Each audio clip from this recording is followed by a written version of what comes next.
UPSC rank వచ్చాక job వదిలేసి నేను యూపీఎస్సీ కోచింగ్ మొదలు పెడుతున్నాను, వీళ్ళ జెన్యూను వీళ్ళ దగ్గర జాయిన్ అవ్వచ్చా అని చెప్పి చాలామంది అడుగుతూ ఉంటారు. చాలామంది ఏమనుకుంటారంటే యూపీఎస్సీ ఆల్రెడీ క్రాక్ చేశారు కాబట్టి ఈ పుణ్యాత్ముడు లేకపోతే ఈ పుణ్యాత్మురాలు ఎందుకు ఈ మాట మాట్లాడుతున్నానంటే ఇది కొంచెం కఠినంగానే ఉంటుంది, కానీ ఖచ్చితంగా అందరూ తెలుసుకోవాలి. ఐ ఓపెనర్ వీడియో ఇది. ప్రతి ఒక్కరు యూపీఎస్సీ కోచింగ్కి జాయిన్ అవ్వాలనుకునే ప్రతి ఒక్క స్టూడెంట్ అర్థం చేసుకోండి. ఇది నేనేమి దీని గురించి పెద్ద ఎక్స్పర్టైజ్ అని నేను మాట్లాడట్లేదు.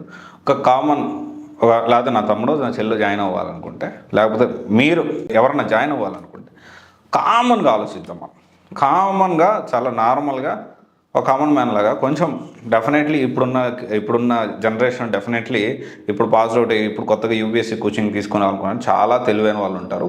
And definitely they are smarter. మీరు స్మార్టే, ఖచ్చితంగా కాదనట్లేదు. అలాగే ఆలోచించండి. యూపీఎస్సీ ర్యాంక్ వచ్చాక జాబ్ వదిలేసి కోచింగ్కి అంటే కోచింగ్ ఇన్స్టిట్యూట్ మొదలు పెట్టడానికి కారణాలు ఏంటి, ఏమై ఉంటాయి అనుకుంటున్నారు మీరు? ఇక్కడ ఫస్ట్ ఆఫ్ ఆల్ ఏంటి అంటే చాలామంది ఈ విషయంలో యూపీఎస్సీ క్రాక్ చేశారు కాబట్టి ఇలాంటి వాళ్ళ ఇన్స్టిట్యూట్లో జాయిన్ అయితే, అంటే ఇప్పుడు మీరు ఎవరిని చూసి జాయిన్ అవుతున్నారు? ఆ ఎవరైతే యూపీఎస్సీ క్రాక్ చేశారో వాళ్ళని చూసి ఆ ఇన్స్టిట్యూట్లో జాయిన్ అవుతున్నారు. నిజంగానే వాళ్ళు అన్ని క్లాసులు చెప్పగలరు అంటారా? యూపీఎస్సీ ఎంత పెద్ద వ్యాస్ట్ సిలబస్, ఎన్ని సబ్జెక్టులు ఉన్నాయి, ఆప్షనల్ సబ్జెక్ట్ ఏంటి, ఆన్సర్ రైటింగ్ ఏంటి, కరెంట్ అఫైర్స్ ఏంటి, one of the toughest exam in India కదా అది. ప్రతి సంవత్సరం కొన్ని లక్షల మంది పోటీ పెడుతున్నారు కదా. సరే, అప్లై చేసే వాళ్ళకి 15 లక్షల మంది ఉన్నప్పటికీ 16 లక్షల మంది ఉన్నప్పటికీ మనం ఎగ్జామ్ రాసే వాళ్ళు చూసుకుంటే ఆల్మోస్ట్ 50 to 40% కంటే తక్కువ ఉంటారు. ఇదైతే రియాలిటీ. ఇది ఆల్రెడీ ఎలా ఉంటుంది ఏంటి అనేది విత్ అనలిటిక్స్తో సహా నేను ఒక వీడియో కూడా చేశాను, అది మీ డిస్క్రిప్షన్లో చూడొచ్చు. అంటే యూపీఎస్సీ నిజంగా అంత పోటీ ఉందంటే నిజంగా లేదు వాస్తవానికి. అట్మాస్ఫియర్ అంటే లక్షల మంది అప్లై చేస్తారు, కానీ అసలు ప్రిలిమినరీకి ఎగ్జామ్కి అంటే అటెండ్ అయ్యే వాళ్ళు కూడా దాదాపు 50% కంటే తక్కువే. దాంట్లో సీరియస్ క్యాండిడేట్స్ ఎంతమంది ఉంటారనేది భగవంతుడికే తెలుసు. సో దానికి సంబంధించి దాని నుంచి ఎలా ఉంటుంది ఈ అనలిటిక్స్ అనేది డీటెయిల్గా నేను ఒక వీడియో చేశాను. ఒకవేళ చూడకపోతే డిస్క్రిప్షన్లో ఉంది, చూడండి. అయితే యూపీఎస్సీ ర్యాంక్ వచ్చాక జాబ్ వదిలేసి యూపీఎస్సీ కోచింగ్ స్టార్ట్ చేసే వాళ్ళకి ఏం కారణాలు అయి ఉండొచ్చు అనుకుంటున్నారు మీరు చెప్పండి. నేనైతే కొన్ని కారణాలు జనరల్గా ఆలోచించాను.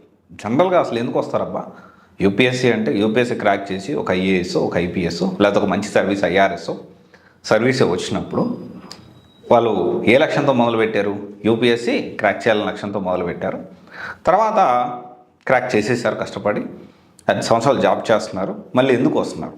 నేను కొన్ని కారణాలు ఫైండ్ అవుట్ చేశాను. దాని ఫస్ట్ ఏంటి అంటే, కొంతమంది నిజంగా స్టూడెంట్స్ కోసం మనం సపోర్ట్ చేయాలి అనే ఉద్దేశంతో నిజంగా మళ్ళీ కోచింగ్ ఇన్స్టిట్యూట్ అంటే స్టూడెంట్ వాళ్ళు ఏదైతే ప్రాబ్లమ్స్ ఫేస్ చేస్తున్నారో అంటే ఈ యూపీఎస్సీ ప్రిపరేషన్లో ఉండేటప్పుడు ఏవైతే ప్రాబ్లమ్స్ ఫేస్ చేశారో ఆ ప్రాబ్లమ్స్ని ఓవర్కమ్ చేయడానికి, ఓవర్కమ్ చేస్తూ నేను ఒక సొల్యూషన్లో రావాలి, నాలాగా ఎవరు కష్టపడకూడదు అని ఒక ఇన్స్టిట్యూట్ స్టార్ట్ చేసే వాళ్ళు ఉంటారు. కానీ ఎంతమంది ఉన్నారు? Very few. అండ్ ఇంకోటి వచ్చేసి ఏంటి అంటే, సర్వీస్లో ఏమైనా ఫ్రాడ్ చేసి వచ్చే వాళ్ళు కూడా ఉంటారా అనేది ఒక డౌట్. తర్వాత సర్వీస్లో అలిగేషన్స్, కరప్షను చేసి ఇంకా అక్కడ వల్ల కాక వచ్చేవాళ్ళు ఉంటారా? ఇలాంటి ఒక కారణం కూడా ఉండొచ్చు కదా. తర్వాత సర్వీస్లో వచ్చే జీతం సరిపోక ఈ 60,000, 70,000, ₹1,00,000 లేకపోతే 2 లక్షలు, 2.5 లక్ష హైయెస్ట్ ఐఏఎస్కి చూసుకుంటే 2.5 లక్ష 7th పే కమిషన్ ప్రకారం అప్రాక్సిమేట్లీ. సరే, ఇప్పుడు 8th పే కమిషన్ ఇంకా అప్రూవ్ అవ్వలేదు, 2026లో అప్రూవ్ అవుతుంది. సరే, ఇప్పుడు మనం దాని గురించి మాట్లాడుకోవట్లేదు కాబట్టి దీని గురించి మాట్లాడుకుందాం. 2,50,000 జీతం అప్రాక్సిమేట్లీ.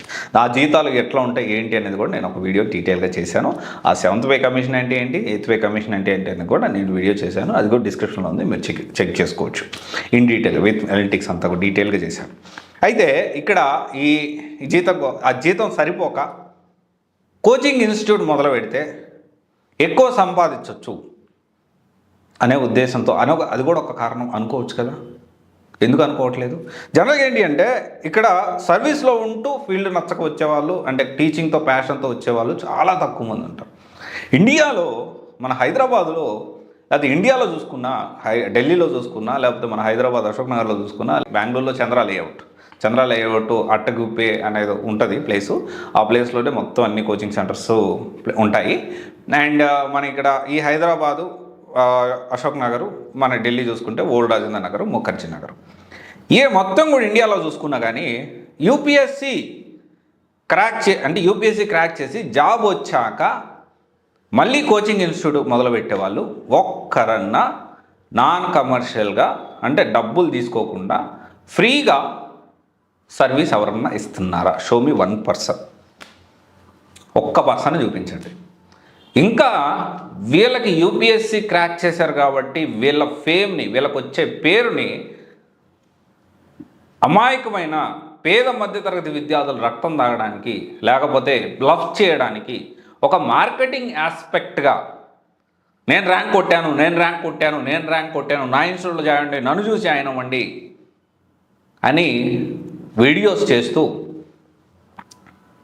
ఇలాంటి ఇన్స్టిట్యూట్స్ అంటే నేనేం చెప్పదలుచుకున్నానంటే, ర్యాంక్ రాకుండా సక్సెస్ వరకు లాస్ట్ వరకు వెళ్ళి వాళ్ళు ఇన్స్టిట్యూట్లో మనం జాయిన్ అవ్వచ్చా అంటే, ఇక్కడ నేను అదే చెప్పదలుచుకుంది. ఏంటి అంటే, చాలామంది బ్లైండ్గా యూపీఎస్సీ ర్యాంక్ వచ్చింది కాబట్టి అలాంటి ఇన్స్టిట్యూట్లో పోయి జాయిన్ అవ్వాలి, యూపీఎస్సీ ర్యాంక్ వచ్చింది కాబట్టి అదిగో ఆ మహాత్ముడికి వచ్చింది కాబట్టి. మహాత్ముడు ఎందుకు అంటున్నానంటే, ఎవరు కూడా ఫ్రీ ఇవ్వట్లేదు. మీరు అనవసరంగా ఏదో ఊహించుకోవద్దు.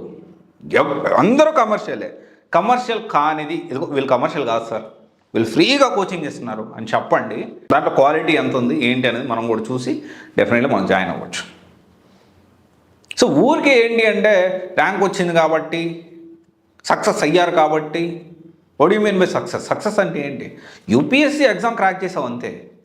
అంటే ఇది చాలా సింపుల్గా చెప్పేస్తున్నారు. అంటే ఇక్కడ దాన్ని మంచి కోసం ఉపయోగిస్తే తప్పలేదు, కానీ దాన్ని ఒక మార్కెటింగ్ ఆస్పెక్ట్గా చూపించి జనాలు జాయిన్ చేసుకున్న తర్వాత అక్కడికి వెళ్తే ఆ ఒక్క ఫ్యాకల్టీ తప్ప ఇంకెవ్వరు ఉండరు. ఆ ఒక్కరు తప్ప అన్ని క్లాసులు చెప్తూ ఉంటారు. లేకపోతే ఒక ఇద్దరు ముగ్గురు ఫ్యాకల్టీని, డమ్మీ ఫ్యాకల్టీని పెట్టి నడిపిస్తూ ఉంటారు ఇన్స్టిట్యూట్స్లో. ఇదంతా జరుగుతుంది. ఇక్కడ యూపీఎస్సీ ర్యాంక్ క్రాక్ చేశారు కాబట్టి దాన్ని కొలమానికంగా, దాన్ని మెజర్గా తీసుకొని యూపీఎస్సీ కోచింగ్ ఇన్స్టిట్యూట్ని సెలెక్ట్ చేసుకోకూడదు. ఈ విషయం మీరు అందరూ అర్థం చేసుకోవాలి. అలాగని చెప్పి సక్సెస్ కాని వాళ్ళు అంటే, ఇక్కడ ఒకటే విషయం ఏంటి అంటే, సక్సెస్ అయ్యారా సక్సెస్ కాలేదా అనేది పక్కన పెట్టేసేసి వాళ్ళ ఫ్యాకల్టీ ఎవరు, వాళ్ళ స్టూడెంట్స్ ఎంత సాటిస్ఫై ఫీల్ అవుతున్నారు. అండ్ ఇంకోటి 100కి ఒక ఇన్స్టిట్యూట్లో 100 మంది జాయిన్ అయితే 100 మంది ఆహా ఓహో అనలేరు. సీరియస్ క్యాండిడేట్స్ 30 to 40% మాత్రమే ఉంటారు. సో ఇది మనం అర్థం చేసుకోవాలి. ఓకే, ఇది అర్థం చేసుకొని దాన్ని బట్టి మనం ముందుకెళ్తే చాలా బెటర్. అలా కాకుండా సక్సెస్ ఫ్యాక్టర్ అంటే యూపీఎస్సీ నా ఒపీనియన్లో యూపీఎస్సీ అట్లా కాదు. నా ఒపీనియన్లో యూపీఎస్సీ క్రాక్ చేసిన వాళ్ళు మంచిగా అలాంటి ఇన్స్టిట్యూట్లు చేరితే మనం కూడా రాంగ్ వే ఆఫ్ ప్రొజెక్షన్. కొన్ని పాయింట్స్ ఉంటాయి. ఒక ఇన్స్టిట్యూట్ బాగుంది బాగలేదని చెప్పడానికి కొన్ని పాయింట్స్ మనం తెలుసుకోవాలి. ఓకే, ఇది ఒక్కసారి ఆలోచించండి. నాకెందుకో ఇది మీ అందరికీ చెప్పాలనిపించింది. మేబీ ఇప్పుడు అందరూ కోచింగ్ గురించి చూస్తున్నారు కాబట్టి ఇది కూడా ఒకసారి ఆలోచించండి.